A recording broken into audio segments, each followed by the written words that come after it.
Papa, maman, mbote na bino, sango malamu ya moyo omoni na mesa, ba visa kili, wenze ya ba visa nde agence Smart Consulting, bosa na biso confiance na $500 ya pamba, ozo matavion, ozo kende Turquie, temeza te bino bozo mona, ba visa ya moyo itandami, kutu mususu ezoya deja ba visa ya moyo, awa tozande na lizi baya ba visa, boya ebeli bosa na biso confiance, na $500 ya pamba na Smart Consulting au Keno Turquie. Bon, nous sommes en doute, pas douter. Na agence Smart Consulting, ils ont l'assurance, ils ont la rapidité. Camarades, cousins, cousines, ils ont la blague, ils ont notre côté, la réalité.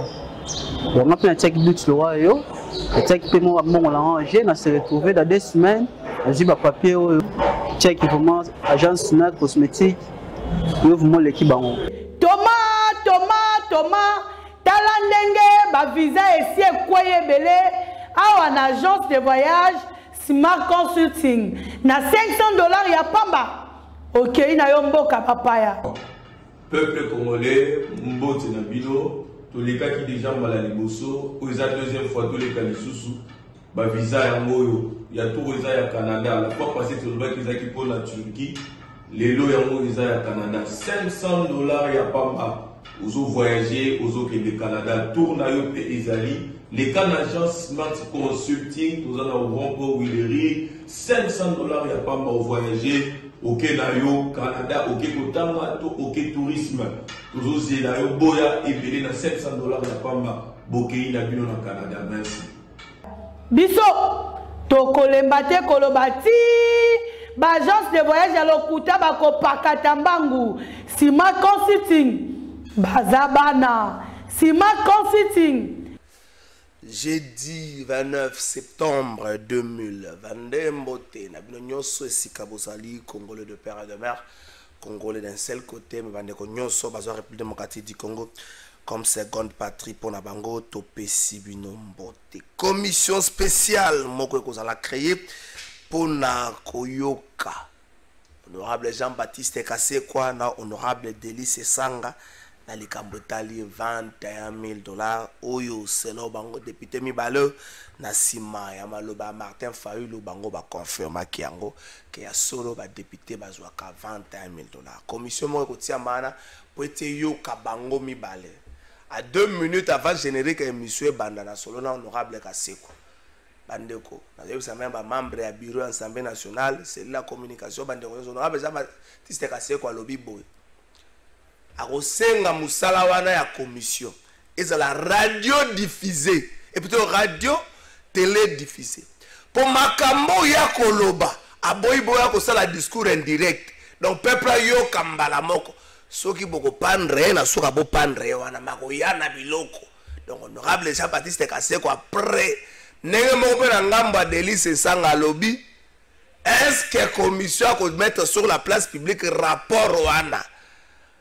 Après, eh ben éventualité nyonso. So mo lobby sanction iyo après mais botika ye aloba. Nani ba kozala ba membre ya commission wana to yebi na noté. Pourquoi singlé kozong sali kambana sur la place publique? Est-ce que l'Assemblée nationale a lingi ko sukola image na yete na yebite? Est-ce que l'Assemblée nationale a la population militaire général de l'armée comme marathon à $400 député sur razo comme la ligne on a quota bandaki musala yebande libaku ya magie au nom du peuple entre guillemets a commis député mazo zo bongo par rapport à moto servir sous les drapeaux mais tout la population qui to zo kambongo anate comme ça l'Assemblée nationale a yingo sala yangwana mais commission ne kotia mawa incessamment to kolobela yango na émission na biso ya mukona dikambo ya sécurité kwa mutu bunagana insécurité. Nani azoka na République démocratique du Congo? Nani azoka na République démocratique du Congo na makambo? Nani azoka na ye? To yebite to kolobelo côté. Est-ce que insécurité amboka na biso? Distraction na biso tende zali er moko élément déclencheur ya makambo zo komela biso. Tozo binebele, tozo seka mingi, on dirait tozo réfléchir muke selo bande ko mususu. différence ezali entre musala oyo MONUSCO asalaka na musala oyo force ya sous région ya kosala soki balobi bakoya créer zone tampon bandeko za lokola Claude Ngoma na Rodrigue Ramazani bazobunda mais na katikati za lokwa micro na ngeza na isi bango makofi na bino ekoma bate biboto na bino pe koma ate awa to batela ngo nde ba zone na nini akoya ko créer soki MONUSCO a créé aka déjà yango pourquoi force à sous-région kokoya ko créer yango et pourquoi prendre deux forces pour le même travail na mboka na biso tokolobela yango na émission na biso amukola lelo tokosanga te kolobela likambo ya justice est-ce que état de droit ezali en bonne santé na mboka na biso balobi liberté provisoire ezali recette oyo tozo consommer mingi na kenkena oyo liberté provisoire za recette tozo consommer mingi mais liberté provisoire batozo bezo pona bilongi jimiki tenge liberté provisoire ezana noté Jean-Marc Kabon liberté provisoire ezana noté Vidé Chimanga liberté provisoire ezali est-ce que liberté lisumu ya Vidé Chimanga yaki mukie nenge balobaka na Bible qui est au limbisa facilement est-ce que Jean-Marc Kabunda sali blasphème est-ce que Jimiki tenga sali blasphème est-ce que Barnabé Milingano il faut qu'on a moi na yé na prison sali blasphème état de droit est-ce que ça sélectivité to kolobela ngo na émission na biso ya mokola lelon tata mokonze kolo longo na mama Denise bazonga ki mokolo ya lobby après New York et Bruxelles bazonga ki na Congo mokola le tata mokonze kolo kolo zongi ko funda ko zonga na ko makambo ko funda na absence na eza mo ebele na ko funda mo mingi lelo Martin Fayol aza ko benga ba congolais ba défendre mboka la bango face à cette histoire d'agression habito za la distraité na EPST lisolomo ko betami ya bakamba ba diplôme ya bana ya 2015 étudiante moko congolaise asala ki vidéo na libanda azaya ko lela kaza diplôme ya 2015 te banda zo diplôme na 2015 na zo preuve te donc azara kana ba attestation de réussite na université bango sengle ba bengana ilikamongo kota ki mo ba récupération politique belé bato bazu yango ba lobi na ngo ministre bona boye enfin communiqué moko ya ministère et hôtel sana bandeko que no hôtel de Monasi imprimé ba diplôme wana pona bana bato bano bazana libanda ministère EPST ko travailler ensemble na ba mission diplomatique na biso na mboka wana pona ko faire parvenir na bana wana ba diplôme na bango mais sengi bana invité bana yoso na calme ba éviter que bato basa ba récupération politique na bakambo na bango ebe ba dongolo miso autour ya EPST bazali moi belé ba dongolo miso autour ya EPST bazali ebe donc en fait bana boza rassurer que ba diplôme na bino esili ko bima mais bato musu ba lobi pourquoi ministre azelaki kaka moi na loba na balela po abimisa diplôme ministre lobi zali procédure moko bandaki mulai oyo mbongo bongaki futama mais mbongo ko futama yete muta ko misa mbongo bobi procédure mbongo ndenge lekaka na mboka na biso asuki sa ba série ba sango Vital Kamerhe akozonga na Kinshasa lelo après tourner mulaya sa na este opéra tourner Amani Vital Kamerhe aleki ba place vela suki sa tourner na Kisangani bakangi pe ba photo mwa mingi Vital Kamerhe kangi ba photo mwa mingi sika moko na mama esika moko mwa bo Vital Kamerhe kangi ba photo mwa mingi na constant moko na stali na union sacrée. Est-ce que batu nyonso baza na kati ya union sacrée il faut pas soutenir Félix Tshisekedi lokola candidat président. Est-ce une obligation oyo bazoyebisa na biso te na ba regroupement na kati ya union sacrée jusque là na moni na noté MLC na INC kolobaka no pona biso candidat na biso na 2023 candidat président zali Félix Tshisekedi MLC na INC balobi na noté mais le reste à ba parti na ensemble pe balobi na noté mais le reste à ba parti les restes à ba regroupement politique bango nyonso candidat biso Félix Tshisekedi chef de l'état le baga union sacrée zali lo lenge asika ya kokamba est-ce que molimo ya kowela kolobaki yende candidat na bango za molimo asika le belo côté to kolobela nango na mokola lelo nazo rappeler susu na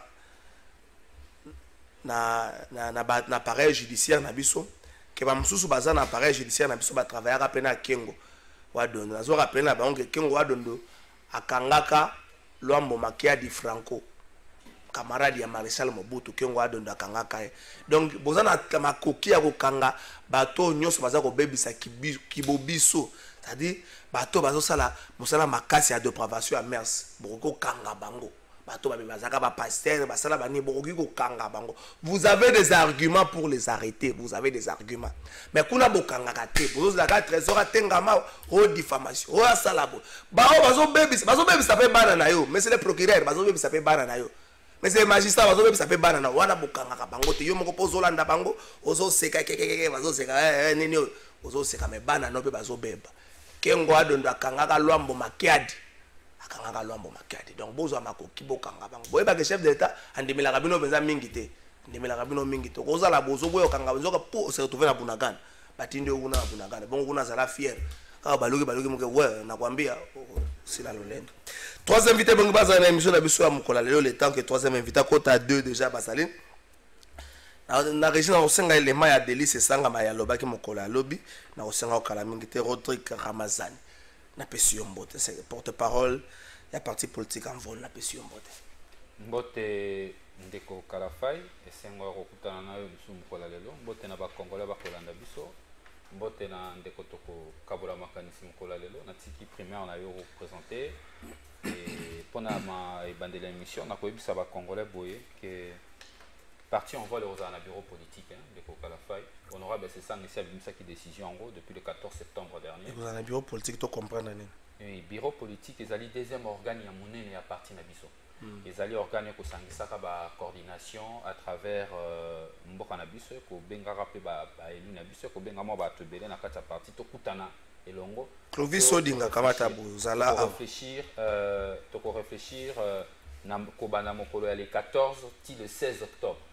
Du 14 au 16 octobre, des délégations dans la province, une affaire de 40 délégations, sans compter la délégation au Liban, Mboka, France, Belgique, dans la coordination de Libanda et Mboka, pour réfléchir sur le sujet notamment situation générale à Mboka, il y a mis balai, pour projeter congrès, il y a parti au Salema l'année prochaine, et puis na kati wana to préparer nous bolobi kandi bolobite moto boko soutenir pour la présidence ya 2020 te biso to tambola kana ndenge ba texte na biso parti lobi likambo wana ezali na compétence ya congrès moto sengeli décider mais pour l'instant ba candidat ba se prononcer ezali ba candidat député na niveau ya présidence de la République non tozu candidat se prononcer te atako ba congolais mingi ba ko banza été honorable c'est ça Ngazali pe moko ya bato esengela se prononcer comme candidat président de la République maintenant to comme na niveau wana te ezali likambo ye moko esengela se prononcer et puis ba congressiste ba décider donc na kosenga ba congolais bazala passion pambate bureau politique na biso ya 2019 et puis ça qui nzela na politique ya mboka yango kokumba biso tilelo réduction de de vie à l'état processus électoral consensuel révision constitutionnelle. Donc, ce qui veut dire, bureau politique, il y a sa orientation pour la fin à mandat. Ndengeni ni mandé et aussi la ndengeni ba congolais sengeli batala makambu ndengeni ni en vol à commémorer makambu pour na sukao. Donc du 14 au 16 octobre en vol à Kozala na Kinshasa na bureau politique extraordinaire pour réfléchir sur ba problème ya mboka na biso pe ko projeter parti na biso vers l'avenir. Merci Claude Ngoma. Cadre à parti politique Nouvel Élan, parti politique à Mboka. Adolphe Muzito Fumumpa Oyo Azumokuma Monene ya Luka. Pour comprendre qu'est-ce qui se passe na kwa mutu entre Bateke na Bayaka. Adolphe Muzito faut comprendre que recette na yo au-delà de bonne volonté na yo. Et ça na moi miso kindoke bongo kotsa na ngonde ko Claude Ngoma na pesio pe mbote. Mbote mingi ndeko na ngai Kalafai na invitation na yo également mbote na co-débatteur na ngai ya Tongo Alelo mon estimé confrère Rodrigue Ramazani et na ba Congomani nyonso na tombeli bango mbote malamu et surtout bonnes évasions sur les antennes de Congo Web TV. Alors pour na succès moké na betali solo ya restitution na biso parce que première étape ezaki Kwamut. Deuxième étape, touti bongo na province ya Kwango, précisément na Kenge Oyazali, chef lié à province ya Kwango. Une grande délégation Oyazaki conduite par l'initiateur du parti Nouvel Élan, le camarade Adolphe Muzito, Ayambama qui n'était roi na province na Kenge, et Sikawapi, Banamboka Bautaki de partout, de 4 coins ya province ya Kwango. Et puis il y a Kenge, et ce qui bongo asalaki meeting ya Kafu Kafu na place tribune esika ba milliers de Congolais bayaki ebele koyoka Adolphe Muzito. Et puis na suka nango tolandisamaki encore na ba consultation pona ko étoffer encore ba réforme na biso to kosala ya titrisation ya terre. Na yango Adolphe Muzito a consulté qui ba chef coutumier ba force vive ya Kenge pour que toko kakoyeba nino yo bango pe ba chef coutumier ba kokanisa pour que kimia ekoka kozala concorde ekoka kozala amour ekoka kozala entre ba communauté na yango to bouclaki bongo voyage na biso. C'était le mardi que tozongaki depuis tokomaki Kinshasa. Rapport à voyage on a tous lango na niveau ni impact tous lango boké boyebi bo s'acquérir na dossier et puis essayer lango. Non, c'est-à-dire que biso tozo travailler nango parce que moni nouvelle lan to ali parti au to ali porteur des idées. Pas na biso tozo ndima ke ba idée na biso ezali sérieuse. Na yango zo mona tozo travailler. Mais nyonso biso to travailler to bomba yango pona biso mon côté. Ngonge kokoka tribune kozala étoffé tokobimisa yango na nzela ya tribune malgré tout bandeko na biso ya pouvoir balingaka te koyoka to mpe kosalela oyo boni makanisi eutaka na ngambo ya nouvelle lan na molandisami na ye le camarade Adolphe Muzito. Donc baconsultation nyonso tosali tokobimisa yango ndambo tokotia na tribune mais mingi ezali poto étoffe offre politique na biso oyo tozali koélabore yango nde kozala contrat social na biso na peuple na 2023. Francis Beya bongiselanga élément moko avant tout senga élément ya délice sanga bongiselanga élément moko tolobela le kamongo atako Flori Batuka kotina noté ndeko Rodrigue Ramazan. Vous pensez que cette histoire de Kwamut a été commettre à nu mauvaise habitude ou tozwaki na vouloir vivre ensemble tokomaki na makambo kiaku kiangani yayo yangai et ces comportements là ya koluka mutu nyonso à se ramener à se rattacher na c'est pas idéal là na ba oyo yaye lelo tokomi na du mal à koluka ko accepter plutôt ba tout ba vanda na biso longo. En fait ndeko Kalafai likambo lobi wana et s'amplifier et comme makasi koleka likambo kokabwana oyo likambo tribalisme likambo oyo et s'amplifier makasi depuis à peu près les loto kokende ba 3 à 4 ans. Nous ne savons pas na kanisi batonyo so ba ko dénoncer likambo tribalisme et mati makasi et malheureusement monter à tribalisme oh na constat na biso to ko constater tant que ba averti acteurs politiques pour constater que pouvoir en place et qu'on mettre suffisamment en œuvre un mécanisme pour lutter contre ça. Vous vous souviendrez par exemple dans différentes décisions, nominations, ou même qui contestation au regard, il y a penchant au état qui quand moi je ne vais pas pointer du doigt directement. Et puis deuxièmement, discours roi et malheureusement cette histoire a été portée au plus haut sommet de l'État. Et l'élo est quotidien na situation inacceptable. Mais à part ça, il y a un deuxième volet dans l'Ikambo, absence d'autorité de l'État, faiblesse à l'État depuis que Félix Tshisekedi est au pouvoir. Mais cette histoire de ne plus accepter Batumsou sur Rovana n'a rien à voir avec l'avènement de Félix Tshisekedi. J'ai dit ceci, ce qu'on a dit, il y a des bossos, Kokabwanao, ils allaient monter à tribalisme. Et nous l'avons constaté, et Mati Makasi, monté Makasi, nous devons tous le reconnaître. Et acteur Mingi, notamment honorable Sessanga, attira plus d'une fois sonnette d'alarme. Je crois que Zaki, dans la déclaration, il a souhaité qu'il y ait une bonne année et l'âme. Il a dénoncé qu'il y a monté à tribalisme. Il a invité le pouvoir public à Tchamato, à Tchamisounae, à Kolandela, Makambo Wana. Makambo et Mataki Makasi. Yami Balé, deuxième aspect, na Zoloba. Tant que tu as un solo à Kwamutu, conflit wana o bako bezay entre bateki na bayaka bato bakufi ba congolais ba perdre bo moyina bango. Quel est le comportement de l'État face à cette situation? Malheureusement, de la même manière que l'État se démontre impuissant à Kinshasa à contrôler Bakuluna, de la même manière que l'État démontre son impuissance à gérer situation aux Akoleka na Kwamut, de la même manière que l'État a démontré impuissance absence na gérer situation aux Akoleka na Bunaga na Est ya mboka na biso. Le problème aujourd'hui est en termes global, et il faut le globaliser comme ça, en termes il y a gestion, il y a choses publiques, mais aussi en termes il y a leadership de qualité. Problème est qu'on s'est posé à ce niveau-là, il y a donc on y est battu. Orientation à l'État, raison pour laquelle honorable, c'est ça, on n'a pas reçu ça. Ils ont s'est posé des problèmes territoriaux. Toutes ces questions, il faut les rattacher à la gestion de l'État. Il y a les problèmes territoriaux. Honorable, c'est ça, on a préféré pour interpeller vice-premier ministre et intérieur. Parce qu'il y a des patrons territoriaux.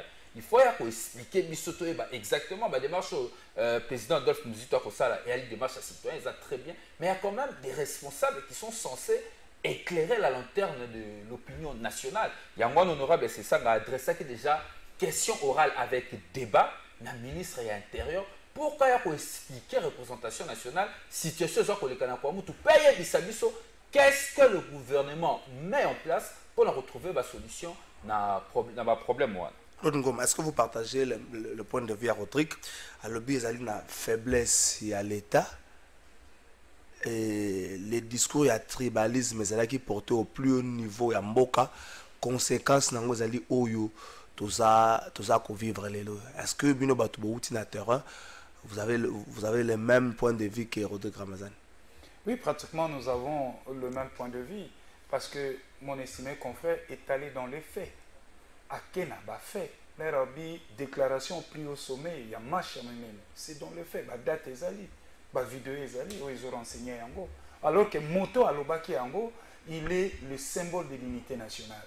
Mais à Bosanaki Naye, casquette ou un symbole de l'unité nationale, à Kendaki Naye, na où ils ont des sentiments. Nango na koloba mon cher. L'insécurité qui prévaut dans notre pays, c'est une expression du faille de l'État. L'État a failli dans la mission Naye, dans l'objectif Naye. Parce que comment Tokoki Kondima, Lelo, 4 ans que M. Félix Antoine Tshilombo, président de la République, a n'a pouvoir, incapable à instaurer l'autorité de l'État sur toute l'étendue de la République. Laissez-moi vous brosser les tableaux. À l'Est, il y a l'insécurité avec les groupes armés et autres. Au centre, il y a la famille. Au centre, il y a des tueries isolées ici et là. À l'Ouest, il y a les colonnes. Ça ne fait plus beau vivre au Congo. Tout ça, c'est parce qu'il y a un faible leadership au sommet de l'État. Le Congo a un sérieux problème de casting. Na lo bakango butumoy. Congo za lopango tata na biso. Ata na la linzala. Ata na lete. Mena vanda na kimia na lopango na biso. En quoi to robenga yo excellence? Bozo ko ko pesa biso kimia ti. En quoi to robenga au béton? Toza en sécurité ti. Et ça, le sujet, il faut préoccuper Bisso. Ah, on a 4 opposition, majorité. Nous parlons Congo. Parce que Congo, on a Bisso, Bisso, gérer en moté. Non, il y a gérer les Bisso. Parce que même quand on la Bisso, est-ce que responsabilité, ça ne peut pas être Bisso, mon peuple, pour le peuple congolais, beaucoup plus distrait. On ne sait même pas que. Senga o izali ba droit na biso, c'est même pas qu'on revendique izali ba droit na biso, c'est même pas qu'on ça va conseiller. Non les cambo salama yango te c'est tout simplement applaudir sur moi 200 frères mon ami. Non, c'est-à-dire quoi? Le pouvoir politique a un rôle primo d'organiser la société. Rôle na yangwana, organiser société, abattre les compatriotes. Mais le biso ba kongomani nani akobattre la biso? Exact. Nani akobattre la biso? Kwa mutao bazo boma ba toujours les ba compatriotes na biso ba ko boma bango oui à quelques kilomètres de Kinshasa endongwa maki avec madame Dominique Monongo alobaki entre le Luba et le Katangé mbangu bango nyonso bazaki mobilisé alors que kuna mort kote ya la quitté mort d'homme ya la quitté ba kenda tata mokonzi kola kenda 3 jours à passer kuna na Lubumbashi entre le Luba et les Katangé. En fait, que le gouvernement semble négliger cette histoire.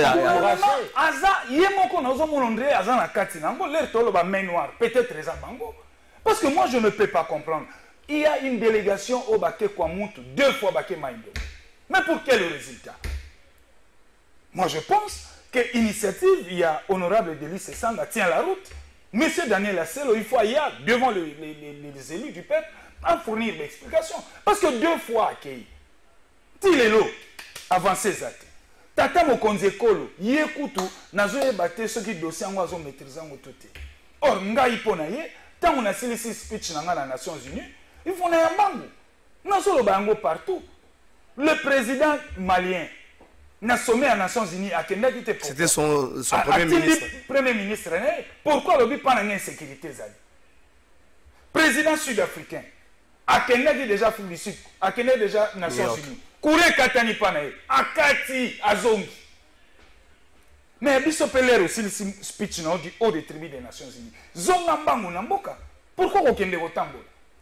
Danger Zalian, notre pays est en train de chavirer, mon cher ami. Ceux qui te bêtent mbelate, ceux qui te lobité, Bakola Mukate, Congo Kokenda. Parce que l'objet Zaki Est, les le bando qui à quelques kilomètres à Kinshasa. Na Kinshasa, Abisso Monto le Babakulu na Baliao.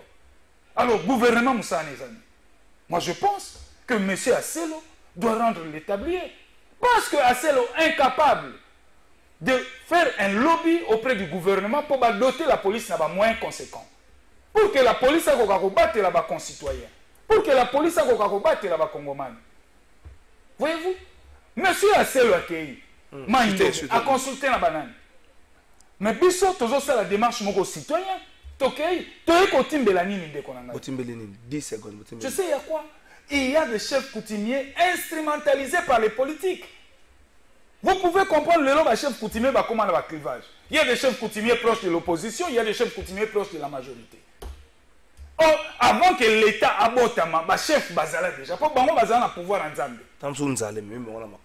Mais c'est là où maintenant Bisso moni démarche na Bisso te dit que pour qu'il y ait écota entre. Est-ce que la vidéo est prête pour qu'il y ait écota entre la communauté et Sengel na Bisso token na ba réforme. To titulariser ba terre na Bisso. Yango zomo na toujours travailler autour ya ba réforme foncière, forestier et minier. Parce que Congo lelo aja Congo yebani. Mais la communauté est composée Congo et Banité. Entre les chefs coutumiers, na Léopold D, na Niazaki Liboso, c'était les chefs coutumiers.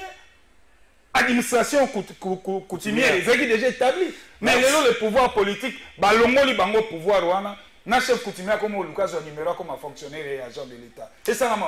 Merci to qui sa chapitre to betaral sur la bunagana 1 minute to qui sango bongo to kota la marama 21 minutes Rodrigue Ramazani.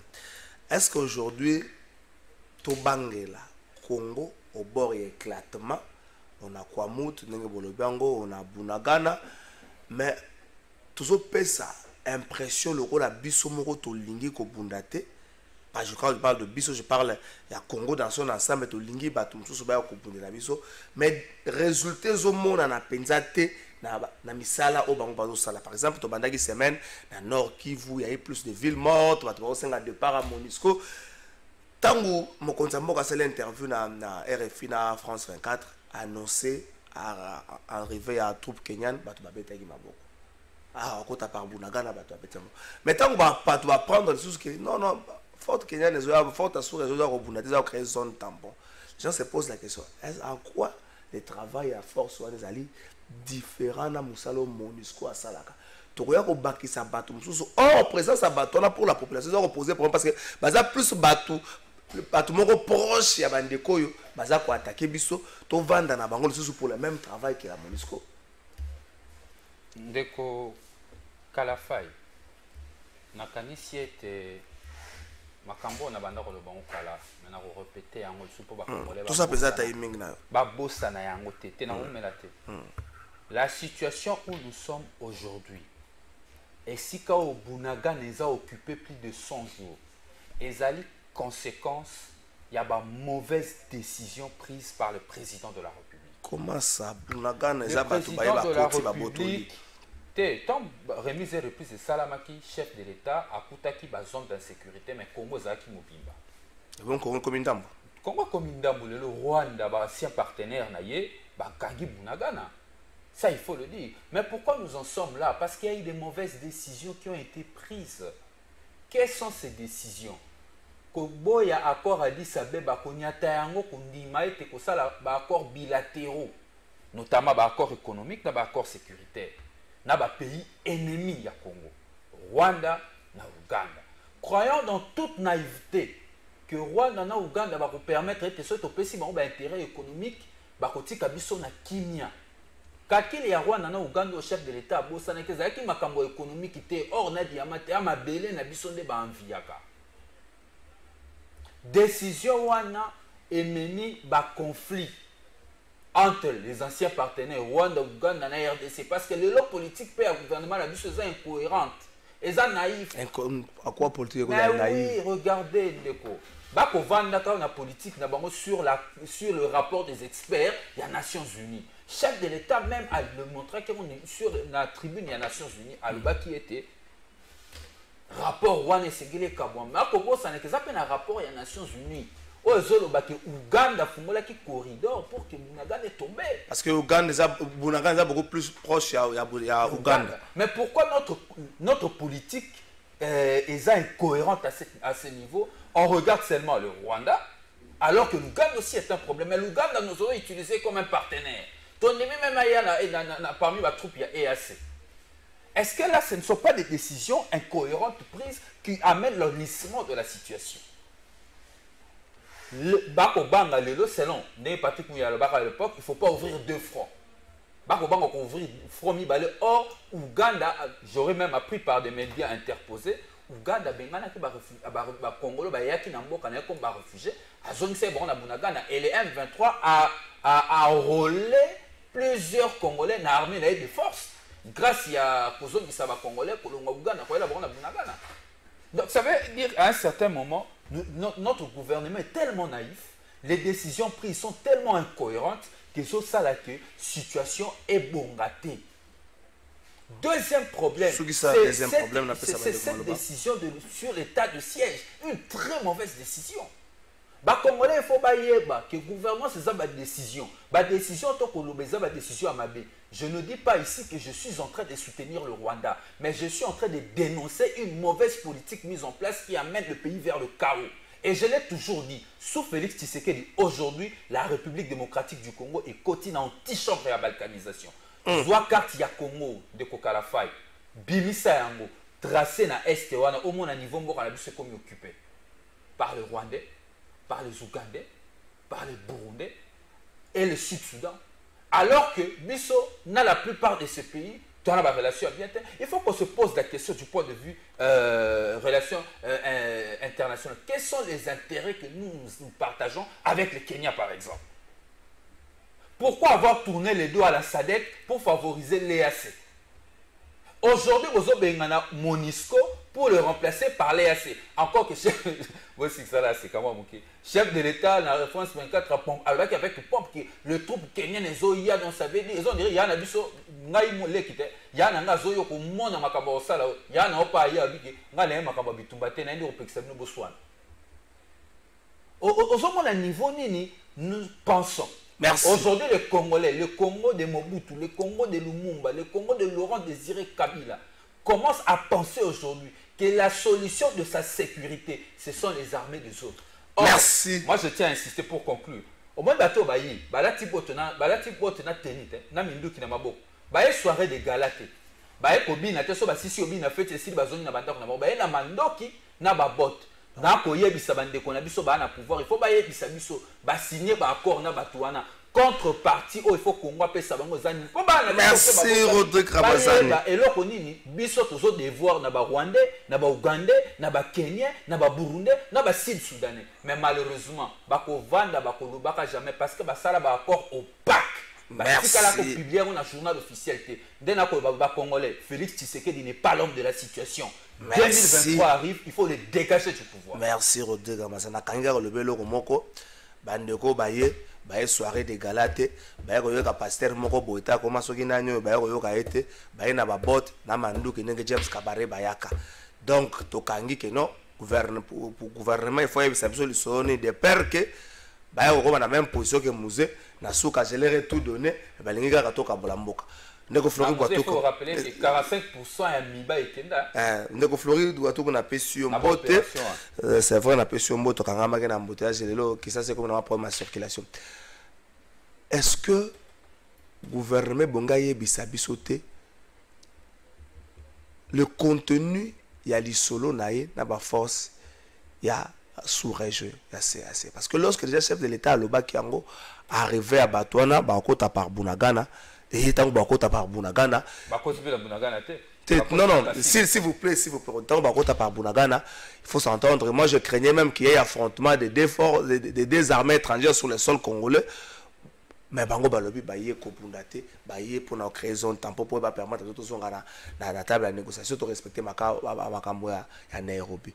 Est-ce que to bangela teke oye komela ki biso na 98 et komela biso pe après parce que ba tona mingi baza bilongi ba guruma to bangela ngo na merci de ko kalafai bote na baninga na plateau bote na bato ba na ndaku mo bolimbisi moke pour na retard. Et je veux payer ça. Moi, il a fait la discussion dans les athées. Ndeko Kalafai, tant on a encore dans le plateau, Nayoki, Makambu, Maître Zakoloba, ils en ont sens. On a eu des décisions incohérentes. Et sous Ganamba Koloba, tu sais qu'il n'est pas l'homme de la situation en 2023, il faut aller loin. Mais à beau ça une difficulté, pourquoi? Parce que Barguima ils ont solide. Et au convaincre le peuple était. Rencontrer un argument. Je vais y arriver. Aïe Bissanga, beaucoup de conduits en beau cannabis et pas Wapi et Pekisi Bisso, tout ça là, d'accord de coopération. Wapi. Aïe Bissanga a beaucoup de conduits, Oyo Balobite, coopération à Bisso na BC, tout ça là, mon amboka Songolo, Namboka Pakal. Wapi. Et puis, lorsqu'il parle des incohérences, il acquis simplement qu'il n'a pas l'histoire de la situation de l'Est. Il n'a pas l'histoire, il ne maîtrise pas l'histoire. Il faut qu'on y ait que Tshisekedi a trouvé une situation. Il nous faut des solutions pour avoir une paix durable. Tout ça là-bas, paix à ma circonstance, c'était. Je vous rappelle dans l'histoire, mon frère, le MLC a été soutenu par l'Ouganda. Et à l'époque, chef Naoui a parti à Zalaki, membre de MLC. Est-ce que vous voyez que c'est d'accord au Bassignaki? Est-ce que vous voyez que c'est apport au Ouganda, mais qui va avoir contrepartie nini? Aujourd'hui, il fallait au côté de la politique, il y a Félix Antoine Tshisekedi Tshilombo pour comprendre le danger, et autant la démarche, pour comprendre que nous sommes dans une très bonne démarche. Mais et comme ici, il est tout à fait normal.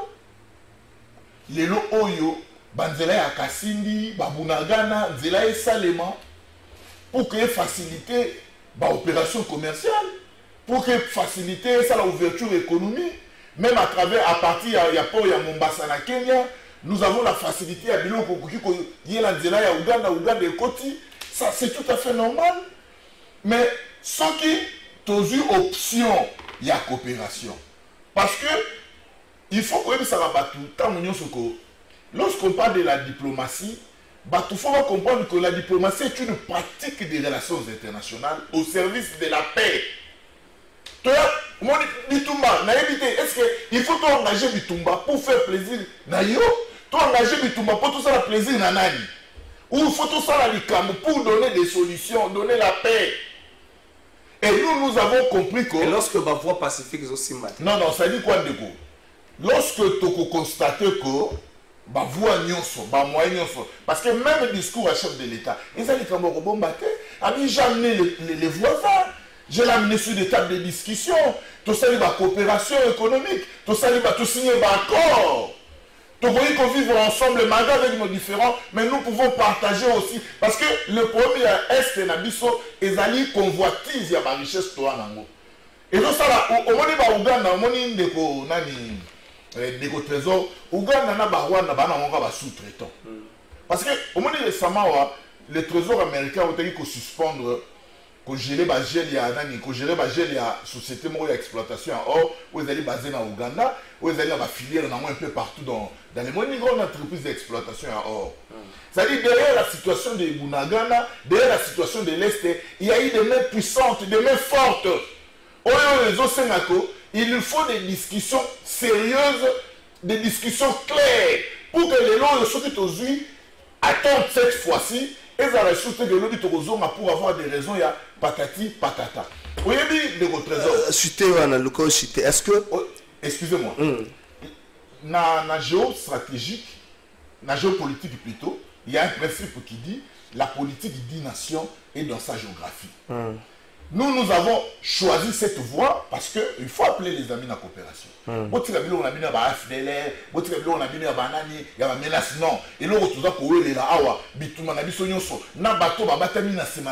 c'est à cause de ça, c'est à cause de ça, c'est à cause de ça. Mais nous sommes quand même très ouverts. Est-ce que Flori Bato, on a passé 30 secondes, question directe. Vous ne pensez pas que la phase où Tozanango, et bon, tout ça là, une histoire de force, surtout les Congolais, pour que toi arrives, non seulement qu'on récupère, ma partenaire sont nous sur un problème, puis qu'on benga na bateau, on a libanda une fois pour toutes. On doit peut-être parler le même langage avec un botel agresseur. Tout le cas, tout ça là, yo bendi train ngambo non, Claude Ngoma bendi ngambo non selon la tendance politique. On a dit les Kalafay, c'est ce que les amis ne comprennent pas. Les lots koloba opposition ça veut dire que ça c'est l'entendement de l'opposition. Ça c'est un élément. Et puis deuxième élément, aujourd'hui on récupère la situation.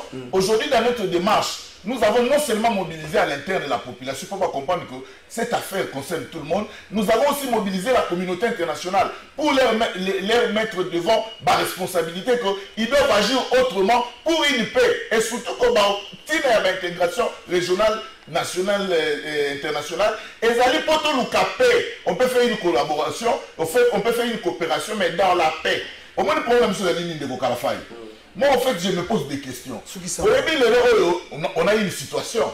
Mais bateau, préparé, ils ont eu le temps. Ils ont eu le temps aussi. Mais comment imaginez-vous pour sortir de ça, de cette impasse? C'est pas une baguette. On a besoin d'un exemple. Je crois que ça est Ukraine.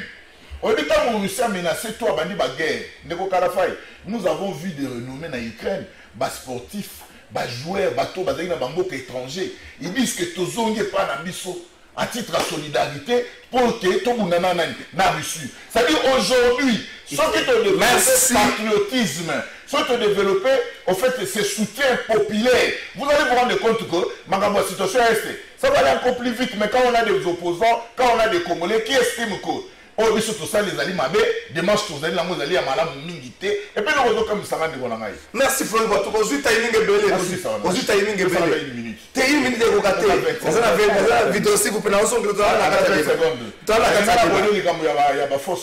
C'est là Tozoya. Claude Ngoma, Yosuki Sayo Bandela Yango déjà. Est-ce que esengité na biso tozala na discours moko biso nyonso congolais to vivre à l'unité, à l'illusion pour que toi arriver non seulement qu'on récupère la zone occupée mais aussi qu'on arrive qu'on mettre hors état de nuire bato nyonso. Très bien, de konanga Kalafay na oki malili na nzoto poso soso biminga itango na okande konanga Flori Batuka azolo ba makam et na suka nango a pese exemple Ukraine que ba sportif bato à valeur bazaki li banda mboka bazongaki oui bazongaki ponani c'est parce que le président Zelensky a brossé la situation du pays et il a appelé à l'unité nationale. Est-ce qu'en interne ici Fachi l'a fait? Non. Est-ce que depuis situation est commise Fachi a s'adressé liboso ba Congomani pour passer à la situation et mboka sécurité zéro. Est-ce que le gouvernement Nanzela va conseil de ministres. Combien de conseils de ministres s'est tenu spécial parce qu'il y a urgence à l'Est pour parler sécurité? Zéro. C'est ça les responsabilités de ces régimes. Mon cher ami Alain, pour te mettre à solo oyo bien, et c'est un ami sur le roi Tozan de quoi il dépêche ça. Ah, il s'agit sur la politique étrangère, il y a moins un beau kachino. Parce que pour tous les gens, et que les gens tu peux la vision à la politique étrangère. Mais la politique étrangère, il y a moins de chilombo, maï na maï. Et là, comment côté Nazo qui est négocié. Pour tes paroles, il y a Monisco. alobi que MONUSCO a koki kosala combattre M23 parce que M23 a bibundeli ya makasi. Gouvernement a décidé expulsion. 4 jours avant la tenue à sommet des Nations Unies, Guterres a tenir et a confirmer les mêmes propos. Quelle a été la réponse de Kinshasa? Parce que on a toujours un intérêt international. Et là, c'est la politique étrangère qui rentre en ligne de compte. Gouvernement Kinshasa, silence radio. Mais porte-parole, on va dire Bengani. Voilà, vous avez raté l'opportunité pour vous exploiter. Hein, bon? Parce que le Congo est victime d'un complot mondial. C'était le moment où il faut mettre la main, le doigt. Vous pensez pas que l'intervention du président de la République était une réponse directe à Guterres? Non, le président de la République est allé pleurnicher du haut des tribunes des Nations Unies. Dans le discours, il y a un rapport des forces incarnées, même pas. Et encore, je vous montre. Le président a accordé interview dans France 24. Les 2 journalistes vont poser au président la question Missat, clé. Autour, il y a Force Est Africa. Toutes les questions liboso na mokonzi mboka. Taille armée au y a l'intervention en RDC. Le président n'avait pas de données. Il n'a pas de données sur ça. La taille de l'armée kenyane, la taille de cette force sous-régionale, ça sera composé de combien de hommes? Le président n'a pas de données. Comment? La durée. Le président y a dit durée. Le financement. Et enfin, le président va répondre que voilà des raisons à dire aux alliés à poto lukaba financement. Voilà déjà. Donc, on décide ça, un montage financier. Je vous dis, oui. Vidéo Zali, il est là, David Epes. Bon, vidéo Zali. Bon, le président a balbutié. Et qu'est-ce que vous voulez que le lot au monde? Tokozwani déjà la politique est flou. Nazo ebiso mwana mboka awa auti koloba na biso nini oyo epekisi na président Fachi na Mobekoli Kunzi a signé ba accord ndeko na ngai. Constitution Mobekoli Kunzi est posé par principe. Et pour y signer l'accord, il faut avoir d'abord intérêt à Congo. Quand on est sur un terrain international, d'abord c'est les intérêts. Dans la communauté Est Africa, Ngai Congo n'a bénéficié. Quels sont les intérêts? Dans la X communauté, on a ratifié tel accord, Ngai parti Congo, il y a ni nakat. En relations internationales, il n'y a que des intérêts. Il n'y a pas d'amitié. Ndekonanga uti koloba awa construction ya route ya 220 km Kasindi Goma et autres. Incapable bango moko ba intégrer ba tonga ba route ba nzela na kati ya Congo pour favoriser l'intégration économique entre les provinces. Mais leur boké ko tonga route ya 220 km. Intérêt à Congo ezani parce que yemoko Congo est interconnecté en termes économiques là ba province. Merci Claude. Voilà c'est un régime dépassé. Ce sont des gens qui ne méritent pas à gérer notre pays. Merci Claude Ngoma. Je vois que les débats sur la sécurité, comprenez que c'est l'intérêt à Mboka. C'est une partie de la République démocratique du Congo. Mais on a bandeko. On peut revenir dans autant de changer thématique. Toké na régie tolanda Deli Sesanga Maya Lobaki Lobby de suite à Makambo ils ont comme la biso. Ndekonanga depuis Lubumbashi. Merci d'avoir découvert la en direct à Allemagne, en direct à Lubumbashi. Merci Nabino. Tout ça en direct à Kinshasa. Toké na régie avec le maître Deli Sesanga.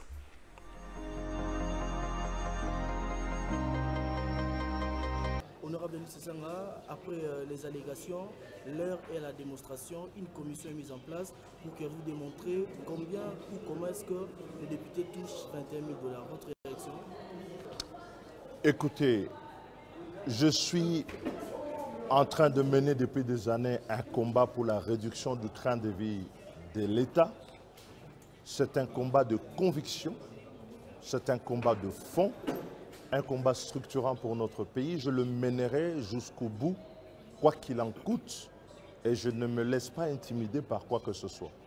Ensuite, je suis un député élu, je suis à ma 3e législature aujourd'hui à siéger dans cette Assemblée nationale, et je suis très serein à pouvoir répondre à toute invitation de quelque commission que ce soit, dans la vérité et dans l'intégrité. J'ai toute ma sérénité, et je suis disposé à répondre à toute question qu'une structure ou une autre au niveau de l'Assemblée nationale devra me poser, mais également à éclairer l'opinion publique par les éléments de preuve que la soi-disant commission demanderait à pouvoir étaler. Et donc l'opinion sera éclairée. Donc n'ayez aucune espèce de considération sur l'issue de pareilles initiatives. Donc je suis très serein.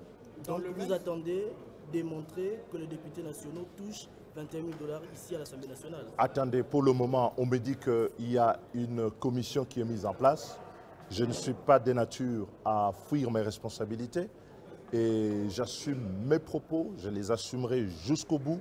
Je mènerai ce combat, quoi qu'il en coûte, quelles qu'en soient les sanctions, au sein ou en dehors de l'Assemblée nationale, auprès de mes compatriotes, pour que nous ayons un État. Merci Francis Beya. Délice Sanga Lobby, je mènerai ce combat. Robangelo, Komoro Temu Pepe Moro et Koningisaï. 21 000 $ pour la député. Vrai ou faux? Délice Sanga, Jean-Baptiste Kassekwa, commission spéciale Moro Tiama pour la bango pour Yoka Bango. Mais bango mi balé. Délice Sanga Lobby Lobby, Namoro la Jean-Baptiste Kassekwa na téléphone. Et puis c'est na radio, puis na télévision en direct. Mais ceux qui n'ont pas en direct, ils na singa. Pour ma cambo na koloba, ceux qui na sisi ba tenga na kingo ba diembi kingai na koloba. Est-ce que Délice ça na ngam na lobby? Ah bozo be la commission. Est-ce que bona makoki ki rapport à commission wana botia yango na place publique congolais nyoso aye bango. Bon, na ebité. Rodrigue Ramazani. Motune ye pana. Est-ce que cette histoire à 21 000 exilaki nangote? Est-ce que la création de la commission et que son création sous mbeli na potin likambango parce que pato parce que les mingi ça qui va député et la député aura 10 000 aura 3 000 ça n'est pas 1000 azwa peuple ça n'aura na oya miki so tokela ngona ba frère ça ba million. Est-ce que que son ça te pota limbeli likola pota ba congolais ba zeko yoka na vous répondre à la question na yo na ça na 2 minutes donc c'est pas au cap la minute na réponse non na repère ça on a 30 secondes ça réponse à me pousser directement.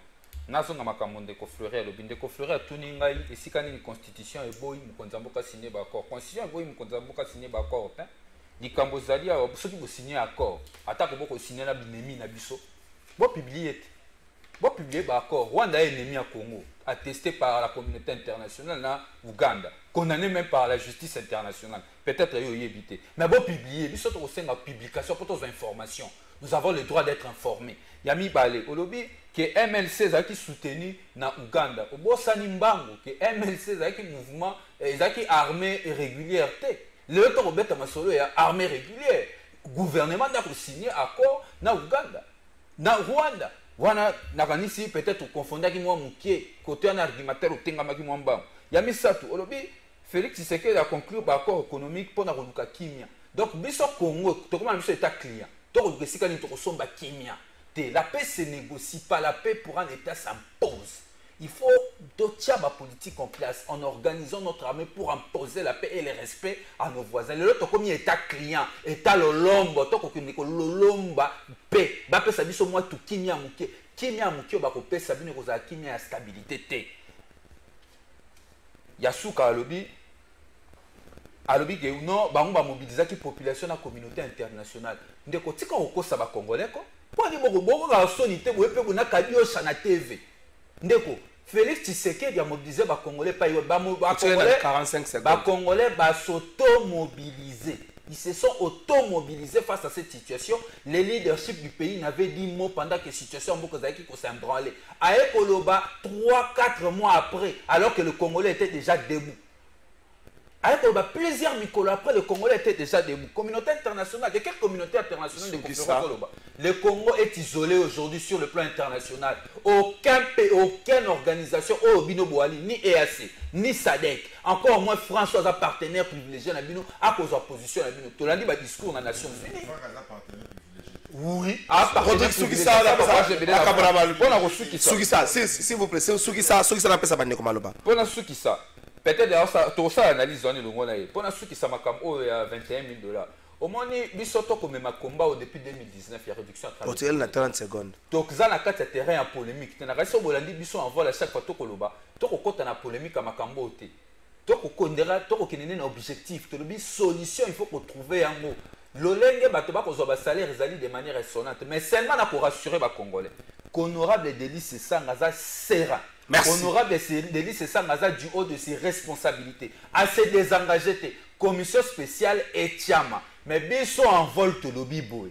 Commission spéciale, on a le col à bassin qui est publiquement. To lobby pe, basala yango publiquement. Honorable Kassekwa lobby. Oui, bien sûr, to lobby à la public. Merci Rodrigue Ramazani. Caméraman basala, journaliste basala, congolais basala informé. Na mon solo na ndengeni régime à Tshisekedi pour dépasser yango. Biso to après. Merci Rodrigue Ramazani. De quelle commission? Merci. Quand il y a Assemblée nationale, to libanda Assemblée. Merci Rodrigue Ramazani. Nous avons tout ce qu'il faut pour que tout éclaire. Merci Rodrigue Ramazani et Koki sur cette affaire une fois pour merci Ekoki. Dieu merci. Merci Rodrigue Ramazani tout ça timing. Merci ngana kokota na salle. Et ça la commission ko sale mabe na ko ndenge na kokota la boko yeba te molimo kimbango za ngana kokota. Ata lo la furumi na kokota. Na ko bima na commission na audio ya ba kamnyoso lo ba na promettre bino. Bande ko Lubumbashi na pesa Flori Boitou comme aloba. Dincheko Dynamique Chembo Konde et vous allez installer samedi au 1er octobre na ville ya Lubumbashi. Installation nango ko salema na salle Makutano na avenue Jean-Félix de Pétine en face ya mairie. Donc à salle Makutano makanisa ya mwana mboka fils Jeko oyo azako installer Dichenko na makanisi tope na parrainage ya ministre sport Serge Konde Dichenko atoto Lubumbashi moko kule samedi 1er septembre. Dichenko sera installé à Lubumbashi avec un fils Djeko en tête sur le parrainage du ministre Serge Konde, ministre à Lubumbashi. Ministre sport, à Lubumbashi, Nekonanga Flori Boitoukou. Est-ce que les Camboyo, Parlement Lingi a se lavé dans les Camboyo, a sauvé honneur naïe? Parlement Lingi a salanini à les Camboyo 21 000 euros. Est-ce qu'il ne fallait pas attirer un gros nègre pour qu'on a principe pour une actualité chasse une autre? On s'appelle à 2 minutes. Tout s'appelle à 2 minutes. Dans 2 minutes, la politique étrangère, par sa définition, c'est une politique où l'État, tout pays, mener vis-à-vis des autres. Ils ont un objectif et fixé par rapport. Mais la politique, au fait, en soi, c'est une manière de gérer une cité. Or, cette manière de gérer une cité, il cause à la peu manière unanimité. Mais la logique, c'est une manière de gérer une cité à la limite, dans respect à la texte établi en Moka. Il faut le bailler, quelle est la politique étrangère? Non, non, non. Mais la situation maintenant à l'Est, situation qui saute aux yeux de tout le monde, que c'est un complot qui date de très longtemps. Sauf que pendant tous ces régimes où les Kaki, ils ne prenaient pas la question avec tout sérieux. Les lois, ils se sont posés question avec sérieux. Autant et les pas et les Cambou, tu l'as quitté sous là. Maintenant, pour expliquer toi de Kalafai, il y a un moment après la deuxième guerre mondiale, la Société des Nations Salénie, de commune des Nations Unies, les autres ont par exemple l'intégration régionale, sous-régionale. Tout ça, tu as créé ma commission de vivre ensemble. La paix, sauvegarder la paix. Logique, il y a un moment. Il y a un moment. Batignon sur la salle de répondre à la diplomatie. Petit c'est un rapport de force à pays dans le pays, mais Babylon on soit là c'est un point. En cas de conflit, en cas de problème, mais la situation auquel, pendant que nous mettons en place des politiques publiques, n'a pas besoin d'être parce que lorsque nous sommes arrivés, comment, quelle est l'attitude que nous devions avoir comme un État au regard de Yamino? Parce que Makamwa Est, l'État Yemoko, les politiciens, ils étaient complices, ils étaient cités dans les rapports rebelles, même les militaires et officiers supérieurs. Mais lorsque nous sommes arrivés, on a créé un climat dans le sens que tout donner quand même une responsabilité dans le bateau pour diriger l'entité sur l'État pour que tout le monde gagne comment autour de. Mais lorsque nous allons vers les États, Baninga, voisins, on leur dit, on peut encore trouver d'autres terrains à tout solo libyen, pour vivre par la question de l'Union. Mais ça n'a pas marché. Vous avez échoué. Cette approche a échoué. S'il vous plaît, vous n'avez pas dérangé là, vous avez le s'il vous plaît, Tigana sécurisé. Rodrigue, s'il vous plaît. S'il vous plaît, s'il vous plaît, s'il vous plaît, s'il vous plaît. À l'Est, de manière générale, Ezali n'a plus de 20 ans d'existence. Et puis, il faut y voir. Si vous n'avez la situation s'est aggravée depuis que vous êtes... S'il vous plaît, s'il vous plaît, s'il vous plaît. Après, vous avez le souga de la émission. Aussi, oyo occupé na barebelle grâce à état de siège bato na balisusu na omoni nani likama badéputé soki sa 30 secondes likama 21 000 soki t'es pas informé s'il vous plaît boti okata ye maloba nani maître Ramazani t'es pas informé s'il vous plaît Rodrigue lorsque nous sommes arrivés au pouvoir s'il vous plaît nous n'avons pas trouvé la question de Bunagana parce qu'il ne faut pas qu'on ait au bandit à Bunagana. Merci. Merci. S'il vous plaît, Rodrigue. S'il vous plaît, Rodrigue Ramazani. Tikaye assassine 6 minutes. Non, Tikaye. Bon, nous on va la Katibino Maloba. La Katibino Maloba. 10 secondes, pas 10 secondes. Institution le roi parlement et assemblée nationale. Bazali n'exerce pas fonction là-bas. Oui. Ça dit qu'il y a un texte et l'Assemblée nationale. Ma commission tient ma commission est ça les maca pour certaines questions. Mais comment vous pouvez vous là demander que la commission est ça là pour ça la public. On vous attend quoi? Merci. Ça dit que vous empêchez l'Assemblée nationale parce que c'est ça là. On n'a pas empêché. S'il vous plaît. Merci aux soumis de ce là. Rodrigue, s'il vous plaît. C'est pas la commission. S'il vous plaît.